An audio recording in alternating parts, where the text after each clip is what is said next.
الله أكبر الله أكبر الله أكبر الله أكبر أشهد أن لا إله إلا الله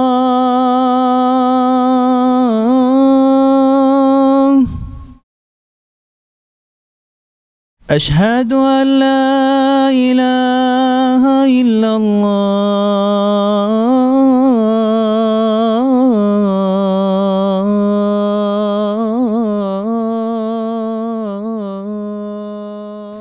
I moved into Seattle in 2005, in October 2005. I came here in October 2000 to move to the Seattle area.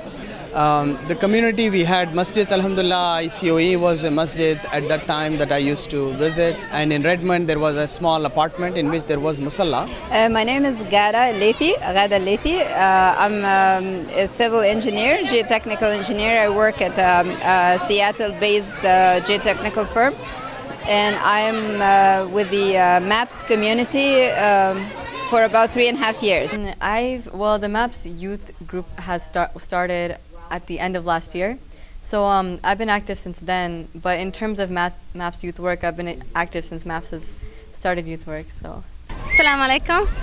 My name is Zina Askar, and I moved here about four years ago, last March, I believe. It was still a growing community that I saw a lot of potential in the opportunities that lay ahead for this community to be even greater. What I saw here when I moved here was that for the size of the community and the diversity and the talent that we had, we did not have institutions that leverage that capability. I was thinking, how could I play a role in establishing something like that?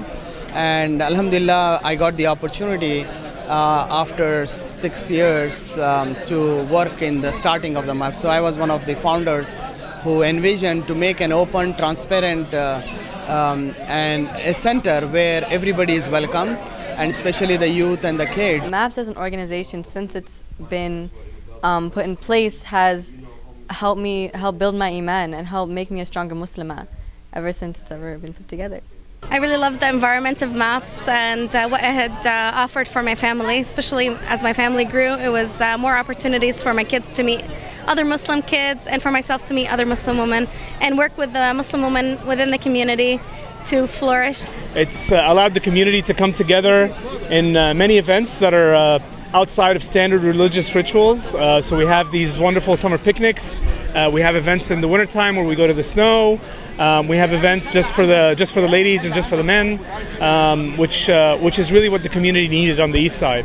I had a dream about an organization that leverages the community and its resources in a way where people's voices and concerns are taken into account. As soon as we rented this facility, one of the things that you would see is we wanted to make sure that we have good participation both from the women side. So our bylaws we framed where we have women members in the constitution, so who can play a part, so you can understand the women perspective.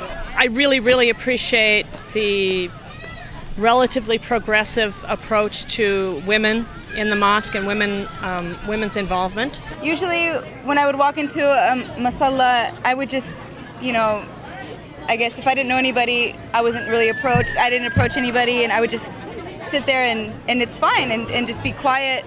But when I went to MAPS for the first time, people came from every direction and, said salam and smiled and welcomed me. Faris. What's your name? Ahmed. Your name? Bilal. And your name? Muhammad. Muhammad. All right, so what do you guys think about the existing facility? Okay, so I guess it's pretty small, but it works. And it needs a bit of fixtures, but it works on its purpose. Fixtures like what? Like the ceiling, the lights are a bit broken, and sometimes people go a bit wild in the NPR and they break stuff. Yeah. So what do you think? Well, I'm thinking you need more room over in the men's side because during Jum'ah and all, Friday prayer Jum'ah, people have to come in here and fill it up. When we're praying, like, little kids, they go in front of you and distract you when you're praying. That's really annoying. We have to change a little bit about the idea of masjid. During Rasulullah time, masjid is really have a very important function and contributes to a lot of the community. If somebody asks me where is like Suhaib, Bilal, Ammar, they graduate from, it's from the masjid. But at the same time, because we live in America, when we have the youth, they're growing up, they're born here, and they are familiar with this American culture. So we need also to attract the youth to come to the masjid. A lot of youth kind of are empty in their lives in a sense. They don't come to the masjid as often as they should. Here in Seattle especially, the youth, whether they're in high school or whether they're in college, they're really disconnected from the masjid and from the Muslim community because the Muslim community itself isn't as big as it is in places like Chicago and Detroit. And so, and because there aren't as many organizations out there targeted towards the youth. The MAPS Youth Voice was designed to create a welcoming environment for the youth, where the youth could come and be proud of their deen and not be ashamed, where they're trained so much, whether it's in school or through media. I think that the new facility is amazing, mashallah. Alhamdulillah, we have it, and I think that it's just gonna be like it's obviously still gonna be a masjid, but it's gonna be like incorporating more of a social area and areas for people to just be and hang out other than the Masalla and the NPR. And I think that youth are pretty excited about it. They're trying to help plan. The main Musalla will be about, I think, around 3,000 square foot. And there is a gym. The gym can be added to the Musalla, and then the total praying area will be around 11,000 square foot. In addition to that, we will have a library, we'll have an education center, we'll have two gyms or two exercising rooms, one for men, one for women, and we'll have two big rooms that will be utilized as a daycare for children age 1 to 4 and age 4 to 7. We envision that once this is built, that this will be a hub where people of different age groups, of different ethnicity, will be able to fulfill all of their needs. Think of a community member who is, who is going to work, can come, can pray Fajr, can exercise in the gym, take a shower, go to work, come back, and have some recreation with their family, go to the park nearby, have some fun, and then come back.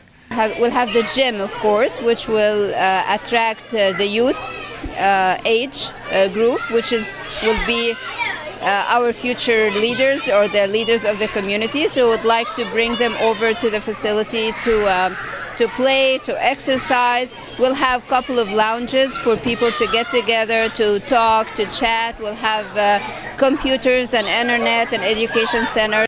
We are really going into a completely different level, where we would have the enormous infrastructure that is available, the privilege to have an enormous infrastructure that very few organizations have ability to access. The question, the challenge ahead of us is how we are going to effectively turn this into an asset that can translate into benefits not only for Muslims but also for the communities we live in.